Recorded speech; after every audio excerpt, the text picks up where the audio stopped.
Monsieur Bassolma Bazier. Monsieur Bassolma Bazier. Monsieur Bassoma Bazier. C'est qui lui là? C'est qui? On tue 3000 personnes. On installe celui qu'on veut. Ça, il n'y a rien. Et quelqu'un vient prendre le pouvoir par les armes, appuyé par le peuple. Il n'y a même pas une goutte de sang. Vous estimez que lui là, il doit partir. Kato, c'est pas IA, hein? C'est IB, c'est la réalité, oui. Regardez le Blanco là, comment il regarde M. Bassolma Bazier.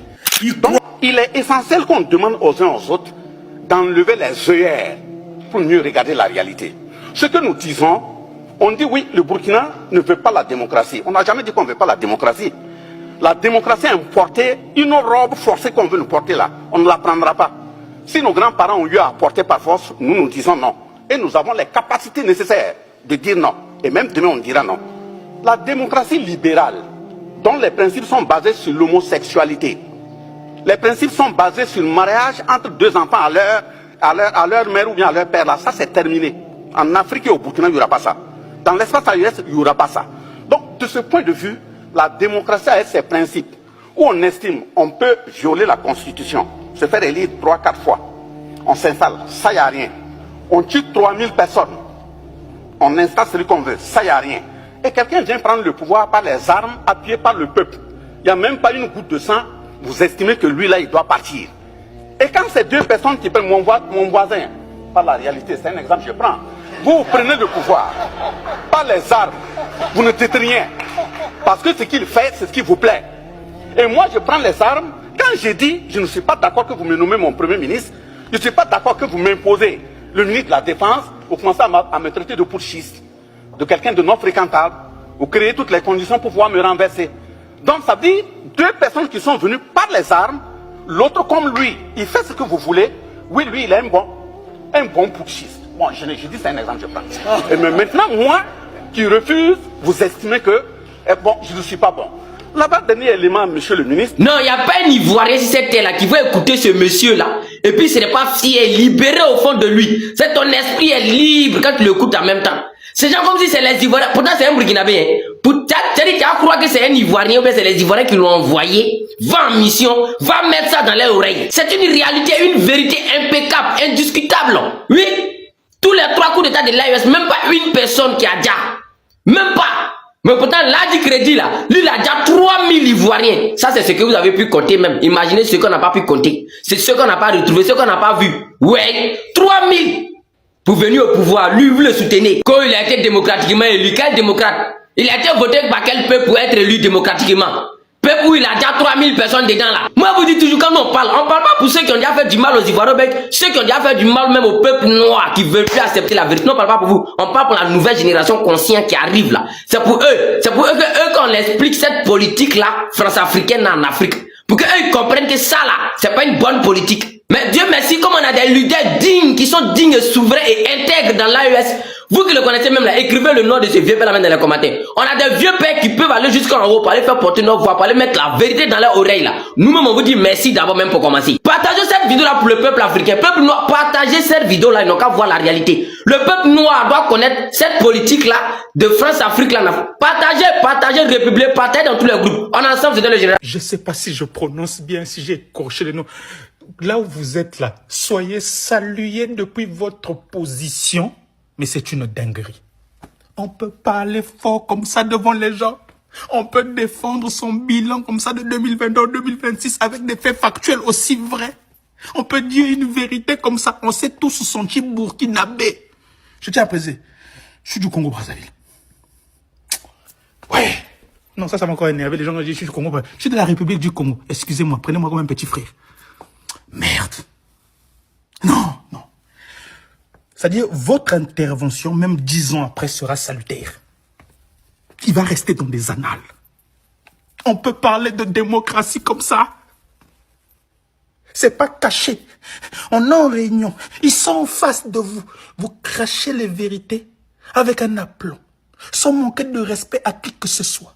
Mais les insultes sont là, polies. Qui ne s'est pas senti burkinabé? Oh là là. Mais, le président du Burkina, s'il vous plaît, si vous pouvez faire un arrondissement, un petit rond-point, même une petite rue à son nom, c'est pas possible. C'était magistral.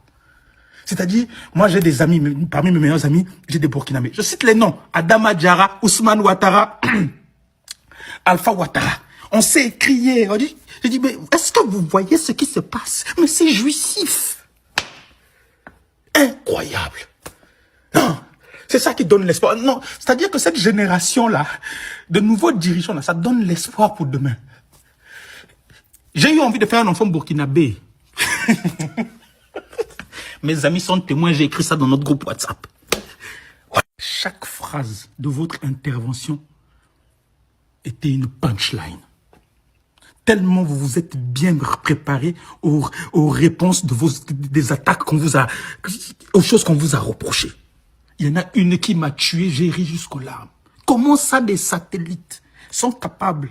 C'est-à-dire, non, vous dites que sur un rapport du Mind Right, ils ont dit que leurs satellites ont vu les FDS faire des exactions. Mais les mêmes satellites ne voient pas les terroristes en train de faire des massacres ou s'organiser. Vos satellites là sont binaires ou bien? Oh là là, mais fallait y penser. Mais c'est tellement vrai, c'est tellement vrai. J'étais en train de bondir sur mon fauteuil tellement je dis mais c'est pas possible. Quel génie. Monsieur Bassolma Bazier, soyez béni. Ouais. J'aime pas parler de politique. Je mets trop les émotions. Parce que je suis comme ça. Force à vous. C'était beau. Vraiment là. Non, je ferai une vidéo un peu plus posée. Parce que je suis dans les émotions. Je suis dans les émotions. Ouais. Monsieur Bassolma Bazier. Non. C'était magistral. De A à Z. On n'a même pas fait. Il raconte des conneries. Tellement c'était. En face à qui pouvait parler. Qui pouvait dire quoi que c'est. Parce que tellement c'était vrai et limpide. Tout ce qui se conçoit bien s'énonce clairement. Dès le départ. Yendole. Ils ne croient pas qu'un Africain pouvait les descendre un jour. Ils ne croient pas qu'un Africain pouvait les dégager un jour. Oui. Parce que M. Bassolma Bazier, son excellence, a caché le feu comme dragon. Oui, il a cassé les papos et il a dit ces 4 vérités à ces petits blancos-là. Oui, ils n'en croient même pas à leurs yeux. Ils ne savent pas que nous, les Africains, nous sommes plus intelligents que eux. Toujours, ils nous voient en sous-hommes. Mais M. Bassolma Bazier a fait comprendre à ce petit blanco que non, être noir là, ça ne veut pas dire qu'on est inférieur. Être noir là, ça veut pas dire qu'on est moins intelligent que eux. Oui, c'est de ça qu'il s'agit. Famille, partagez la vidéo au maximum et écrivez en commentaire. Vive son excellence, M. Bassolma Bazier. Oui, il a tiré fort sur la France. Il a tiré fort sur l'impérialisme. Mais regardez le blanc là. Regardez le petit blanco là. Comment il regarde M. Bassolma Bazier. Il n'en croit pas à ses yeux. Il ne pensait pas que non, nous les noirs, on est intelligents. Il y a certains blancs qui pensent que comme on est noir, on est bête. Nous sommes des sauvages, nous sommes des animaux. Il n'en croit même pas que le noir est plus intelligent. Il n'en croit pas que l'Afrique soit réveillée actuellement. Nous les Africains, on est réveillés. Hein? Actuellement, il y a caillou dans nos oreilles. On n'est pas prêt à vous écouter. On n'entend plus rien et on voit rien. On est concentré sur nous-mêmes. Vous n'allez pas croire. Ça vient vers vous.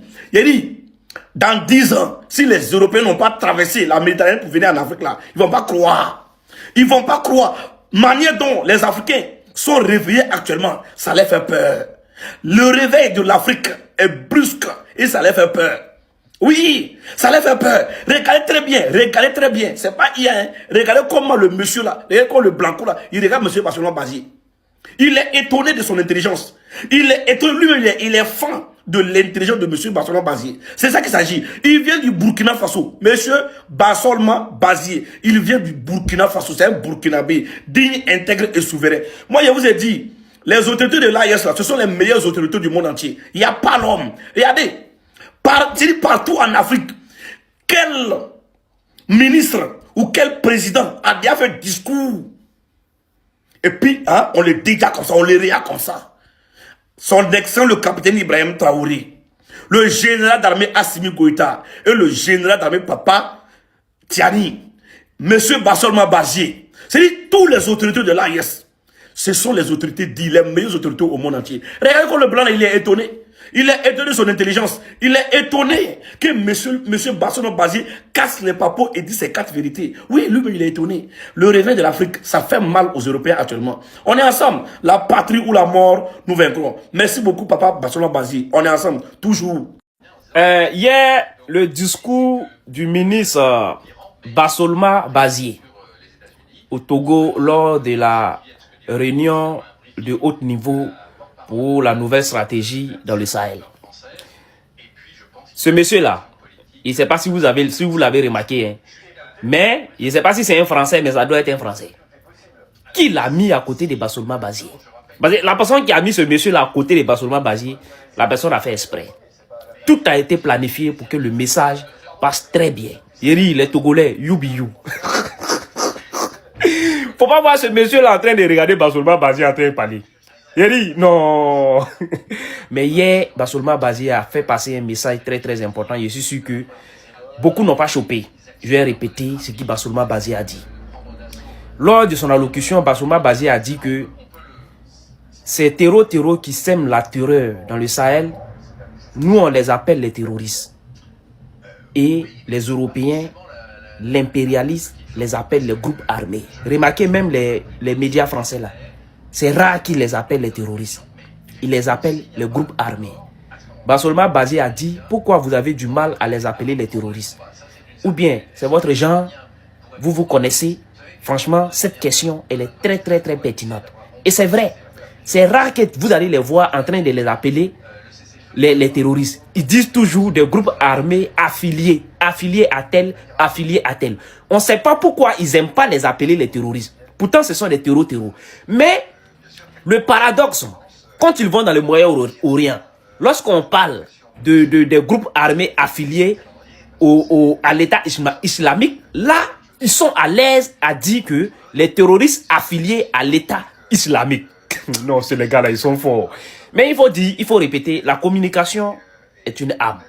La possibilité de réagir. Donc on ne peut pas continuer sur cette base. Quand je le dis, qu'il y a un assassinat qui est plafonné, je vous donne les références, vous allez aller vérifier. Même sur le terrain. Comment une puissance va dire, ou bien dans un rapport, on dit oui, que des satellites ont vu les FDS faire des assassinats massifs. Des satellites qui voient des FDS qui font des assassinats massifs. Et les mêmes satellites sont incapables de voir des terroristes qui s'organisent pour aller attaquer. Vous, vos satellites là, ils sont binaires ou bien c'est quoi? Bassoulma Bazié, vous le connaissez. Au Burkina Faso, dans l'AES, en Afrique, dans le monde, en diaspora, à l'ONU, vous avez entendu parler de Bassoulma Bazié, le président de la Commission nationale des États de l'Alliance du Sahel. Aujourd'hui, comme à ses habitudes, sans langue de bois, avec un verbe qui tranche toujours dans la vérité, avec la vérité, pour la vérité, la constance. On va ici l'écouter. Bassoulma Bazié, qui cette fois-ci, il va en profondeur. On écoute, partagez. Merci. Mais s'il y a des dirigeants qui n'ont pas encore changé leur carte mémoire, à comprendre que le monde va dans un sens bien déterminé qui n'est pas le leur, ils ont intérêt à se réveiller très vite. De toute façon, nous avançons. Le combat qui est mené au niveau du Sahel n'est pas une aumône de souveraineté qui est demandée. C'est un combat de conquête pour notre souveraineté. Et de ce point de vue, mon propos s'articule autour de deux clichés à clarifier, parce que nous constatons qu'à travers les discours, et même les questions de droits humains qui sont évoquées, il y a des plans stratégiques d'assassinat de nos dirigeants qui sont en vue. Et quand je parle de plans stratégiques d'assassinat des dirigeants, il faut que mes propos soient précis, afin qu'on puisse comprendre. Des moments où on parle de démocratie, il faut que les pays de l'AES retournent à la démocratie. Il faut qu'ils retournent à des élections. Nous parlons de quelle démocratie? Le point d'interrogation mérite d'être posé dans la mesure où, depuis les années 1960 à 2022, si je prends le cas du Burkina Faso, nous avons été dirigés par des démocrates implantés, installés par des gens assis de l'autre côté des océans. Quel est l'impact sur le terrain? Je prends quelques exemples. De 2022, ça veut dire de 1960 à 2022, ça fait 62 ans. Comparativement à 2022 jusqu'à 2026, ça fait 4 ans. En 4 ans, voilà ce qui a été fait. Quand l'appel a été lancé au peuple burkinabé de faire face à la situation actuelle, de 2022 à l'heure où je vous parle, le peuple a mis la main à sa poche et il a cotisé 541,2 milliards. Le peuple dont on dit qu'il est martyrisé là, il a cotisé 541,2 milliards pour faire face à la situation actuelle. Ça n'a jamais existé dans notre pays. Donc quand on parle de peuple martyrisé, c'est de quel peuple? Deuxième exemple que je prends, au plan sanitaire, malgré que nous sommes en crise, en guerre, comme nos autres pays frères, le Niger et le Mali, une décision a été prise. Quand vous avez des problèmes de reins, pour aller te soigner, il fallait déposer une caution de 500 000. Le chef de l'État a pris un texte, cette caution de 500 000 a été annulée. Ce n'est pas un droit humain, ce n'est pas la défense des droits humains. Deuxième exemple, au niveau de l'approche communautaire, dans une période de crise, on a payé 15 cliniques mobiles pour l'ensemble des régions de notre pays. Les populations ne se déplacent plus pour venir à Ouagadougou, à Bobo-Dioulasso pour se soigner. Dans chaque région, il y a une clinique entièrement équipée sur place. Il n'y a plus de défense de droits humains que ça. Troisième exemple que je prends, au niveau de l'assurance maladie universelle, permettant aux populations, y compris le secteur informel, de cotiser 4 000 francs par an. Et quelle que soit la formation sanitaire que vous vous présentez, vous êtes pris en charge. Pourquoi depuis 1960 jusqu'à 2022, ce n'était pas fait? Autre exemple que je prends, quand nous prenons les scanners, vous faites un accident tout de suite, vous partez à l'hôpital, vous pouvez mourir parce qu'on n'arrive pas à faire un scanner. Le coût a été réduit de 50 000 à 25 000. Ça fait 50% de réduction en temps de guerre. Mais depuis 1960 à 2022, ça n'a jamais été fait. Je prends, comment dirais-je, on vient de lancer le recrutement appelé opération 1000 x 5. 1000 x 5 veut dire que chaque année, on va recruter 1000 médecins spécialistes sur 5 ans. Depuis 1960 à 2022, ceux qui ont implanté leur démocratie là, ça n'a jamais été fait. Je prends un autre exemple. On vient d'ouvrir l'hôpital, le plus grand hôpital de notre pays, le 29 juillet 2025, comment dirais-je, à Bobo-Dioulasso, en coopération avec la Chine. Et je vous dis, Excellence, que dans notre pays, depuis 1960, ça a été le 29 juillet 2025 à Tengango qu'il y a eu une première opération permettant une transplantation rénale dans notre pays. Quand quelqu'un est malade, il prenait l'avion, c'est de l'autre côté qu'il partait le faire. Ça se fait au Burkina, dans un pays qui est en guerre. L'autre exemple que j'ajoute, il y a eu comment dirais-je, la construction de 920 CSPS de 2022 à 2026, dans un pays qui est en guerre. Le 21 décembre 2025, ou même je vais, jusqu'à ce qu'on vient de constater, on a fait le point, ça fait 38 centres de santé nouvellement construits, dans un pays qui est en guerre. Je peux bien en citer d'autres. On dit, mais le droit humain, c'est quoi? C'est le droit à la vie, non? Ce que je viens de citer, c'est pour permettre aux populations d'être en vie et en bonne santé. L'autre aspect, c'est la question alimentaire. Vous ne pouvez pas demander à quelqu'un d'être en bonne santé s'il ne s'alimente pas bien. Depuis 1960 à 2022, rien n'a été fait.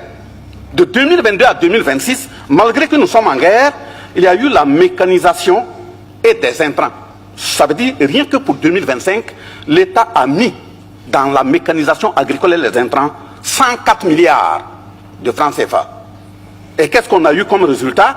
Ça veut dire 104 milliards, c'est plus, puisqu'en 2024, on a fait 77 milliards. Et cela nous a permis d'atteindre 67 000 tonnes de céréales pour nourrir les populations. C'est pas ça la défense des droits humains?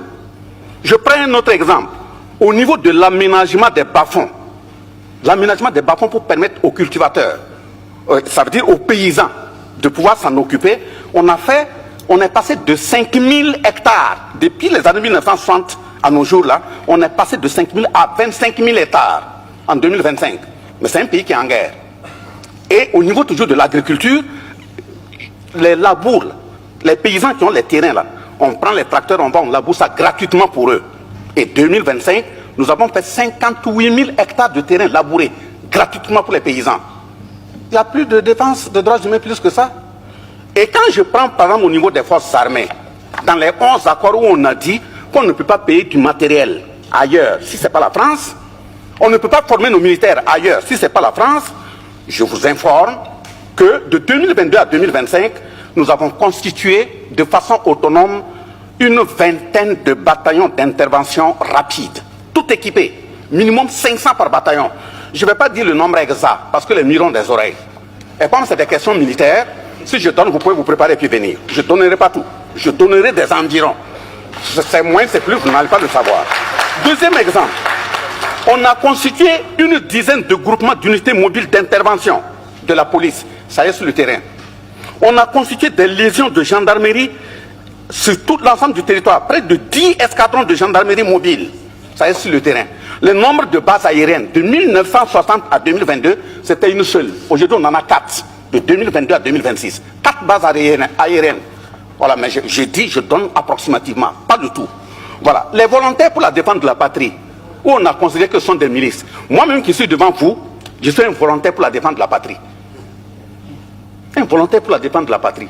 Donc ce n'est pas des hommes de rue qu'on ramasse pour dire qu'on a formé des milices. Et tous ceux qui sont des volontaires pour la défense de la patrie, sur le terrain, au fur et à mesure, on les enlève, on intègre directement dans l'armée, sont formés. Ceux qui n'ont pas là pour aller dans l'armée, on les installe, soit au niveau entrepreneurial, que ce soit l'agriculture, que ce soit la menuiserie, que ce soit la soudure. Voilà ce qui est fait au Burkina. Donc, il est essentiel qu'on demande aux uns aux autres d'enlever les œillères pour mieux regarder la réalité. Ce que nous disons, on dit oui, le Burkina ne veut pas la démocratie. On n'a jamais dit qu'on ne veut pas la démocratie. La démocratie a importé une robe forcée qu'on veut nous porter là. On ne la prendra pas.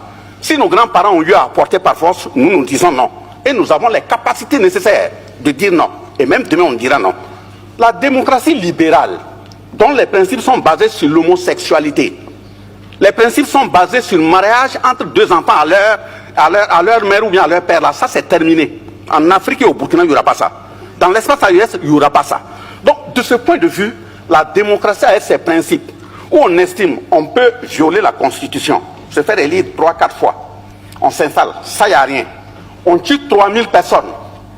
On installe celui qu'on veut, ça, il n'y a rien. Et quelqu'un vient prendre le pouvoir par les armes, appuyé par le peuple. Il n'y a même pas une goutte de sang. Vous estimez que lui, là, il doit partir. Et quand ces deux personnes qui prennent mon voisin, par la réalité, c'est un exemple que je prends, vous prenez le pouvoir, par les armes, vous ne dites rien. Parce que ce qu'il fait, c'est ce qui vous plaît. Et moi, je prends les armes. Quand je dis, je ne suis pas d'accord que vous me nommez mon premier ministre, je ne suis pas d'accord que vous m'imposez le ministre de la Défense, vous commencez à me traiter de putschiste, de quelqu'un de non fréquentable, vous créez toutes les conditions pour pouvoir me renverser. Donc ça veut dire deux personnes qui sont venues par les armes, l'autre comme lui, il fait ce que vous voulez, oui, lui, il est un bon putschiste. Bon, je dis c'est un exemple, je prends. Mais maintenant, moi, qui refuse, vous estimez que, bon, je ne suis pas bon. L'avant-dernier élément, monsieur le ministre, regardez au niveau des questions de droits humains, pour être précis. Pourquoi j'ai dit qu'il y a un assassinat qui se peaufine à l'horizon? Au niveau des droits humains, quand vous regardez au Burkina, premièrement, les rapports qui sont déposés sur la table de l'ONU, et je vais prendre des exemples et des preuves précis ici pour interpeller aussi les représentants de l'ONU. Il faut répercuter. Quand on fait un rapport sur la base de téléphone, vous arrêtez dans un pays, vous appelez des gens sur le terrain, celui que vous voulez, et vous prenez ces propos, vous constituez un rapport. Est-ce que ça c'est sérieux? C'est même un manque d'éducation. Vous ne pouvez pas dire que vous voulez aller faire un rapport sur un pays, sur des faits, et vous prenez un téléphone pour appeler, voir ce qui se passe. Qui est au bout du téléphone? Celui qui vous dit, qui dit que ce n'est pas vous qui l'avez placé là-bas? Deuxième exemple, il y a le choix délibéré du narratif. Nous on dit dans notre pays, voilà les terroristes, dans des rapports on les traite de djihadistes. C'est ce que veut dire djihadistes? On dit voilà les terroristes, vous les appelez groupe armé. À moi, c'est avec vous ils sont. Il y a un problème. Donc si vous connaissez bien leurs identités et vous leur donnez l'identité qu'il faut, les noms qu'il faut, c'est que ce sont vos représentants. Donc si vous arrêtez vos représentants, si vous dites à vos représentants de ne plus venir attaquer, mais la crise va finir. On dit on n'est pas au courant. Zawaten là. Et l'Ukraine a fait quoi là-bas? Oui, on dit terroriste. Vous envoyez vos représentants des armées venir attaquer des pays et vous parlez de djihadistes. Dites à vos représentants de ne plus venir, et il n'y aura plus de terroristes dans le Sahel. Mais maintenant, je prends par exemple comment dirais-je, vous faites un rapport, vous appelez les gens, vous constituez votre rapport. Au lieu de faire une confrontation sur ceux même dont le rapport porte, vous dites non, bon, si vous avez fait l'étude pendant 3 mois, Vous laissez quand il reste une semaine pour clore le rapport, vous appelez maintenant les responsables du pays, ils n'ont qu'à contredire. Ils vont venir contredire quoi? Ça veut dire que vous créez les conditions pour qu'ils n'aient même pas la possibilité de réagir. Donc on ne peut pas continuer sur cette base. Quand je le dis, qu'il y a un assassinat qui est plafonné, je vous donne les références, vous allez aller vérifier. Même sur le terrain. Comment une puissance va dire, ou bien dans un rapport, on dit oui, que des satellites ont vu les FDS faire des assassinats massifs. Des satellites qui voient des FDS qui font des assassinats massifs. Et les mêmes satellites sont incapables de voir des terroristes qui s'organisent pour aller attaquer. Vous, vos satellites là, ils sont binaires ou bien c'est quoi? Donc ils regardent par choix. Donc vos satellites, quand c'est vous, vos hommes là, on ne voit pas. Donc il y a quand même un problème. Donc, je prends le cas de Kadhafi. Ça a été exactement le même narratif qui a été utilisé sur Kadhafi. Et voilà les exemples. Encore, on a dit que oui, il y a rapidement Human Rights qui a fait un rapport, qui a déposé. D'abord, il faut que les gens de Human Rights comprennent que la Déclaration universelle des droits de l'homme, là, de 1789, a été construite 553 ans après l'achat de Kouroukanfouga de 1236. On ne peut pas venir apprendre à des Africains ce que c'est que les droits humains. Vous prenez la Déclaration universelle des droits de l'homme de 1948. Elle a été construite 712 ans après l'achat de Kouroukanfouga. Ça veut dire que les droits humains, quand même, en Afrique, on sait de quoi il s'agit.